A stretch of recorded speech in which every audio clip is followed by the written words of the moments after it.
Dad smoked till the man was out of sight, then he threw his cigarette in the gutter and opened the box. "He gave us donuts," I shouted. Dad looked at me and started chuckling. "That guy thinks we don't have any money." He took a donut, laughed again, and blew powdered sugar out of his mouth. I ate a glazed, and then a chocolate with sprinkles. Dad ate all the rest, steadily, devouring them with great relish and no preference for jelly over old-fashioned, over chocolate or bear claw. Only pleasure and great amusement. At home, I was either left alone or overwhelmed with attention. Mom and Dad were either oblivious or hyper-aware. They disappeared on a trip for 17 days and left me with the maid. On Mom's return, I ignored her when she called my name.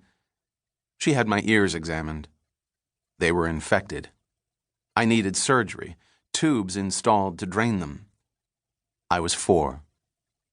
Mom set herself the task of increasing my medical vocabulary to make the hospital less frightening. When an orderly rolled me into the operating room, I asked him, "Are you the anesthesiologist?" I received books to read during my recovery and became the kind of kid who spends all his time alone reading, till Mom noticed my left eye didn't turn all the way to the left. Then it was back to the doctor. I had a friend down the hill in the long shadow of our building whose mother cooked us meatloaf. When I discovered meatloaf, and that other mothers regularly cooked it for their children, I went home and said, "Other mothers cook. Why don't you cook?" Without hesitation, Mom said, "Other mothers don't write books." It was the end of that question for me. And thenceforth, as if to compensate for not cooking the food we were eating, she began reading from her books at the dinner table. Mom was a captivating reader. She'd won the All-State Elocution Award in Oklahoma in the 40s, and when she told a story, especially a story about her childhood, Mom made me love words. But Mom had lots of other people to captivate. The apartment was headquarters for a salon-cum-luncheon called the Round Table, where Mom hosted conversation. The guests were notorious strangers. They always came, if for no other reason than to see the view.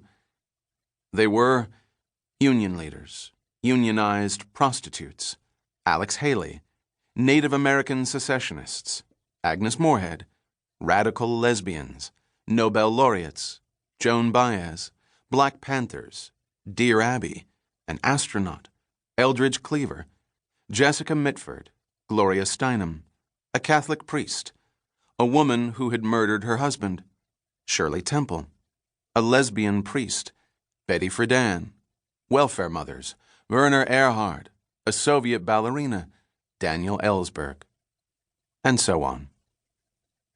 Jessica Mitford was an old British woman with huge round glasses who proclaimed, "When I die, I've given instructions that I want to be buried like this," and then pulled one corner of her mouth up and dragged the other one down, and eyed the other guests, the mayor, a plastic surgeon, Agnes Moorehead, Shirley Temple. "I want to make sure you all check on it. That's the way I want to look."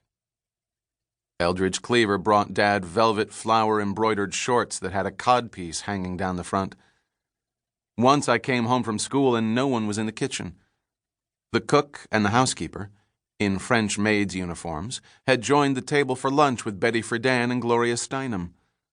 Said Mom, they were the perfect people to talk with domestic workers about the difficulty of working in someone else's home. Mom presided over the round table with a silver bell that she rang to get everyone's attention. After ringing the bell, Mom directed the conversation by asking questions. And as I went about my only child activities, searching out a wire stripper to connect a camera battery to a nail and make a laser gun, constructing an orange juice dispenser out of Dad's discarded water-pick dental hygiene machine so I could have breakfast in my room, synthesizing an alcohol-free imitation wine, using bendable drink straws to siphon and circulate cold water throughout my bathroom during a heat wave, words found their way into my newly drained ears. Mom, you were once behind walls, weren't you?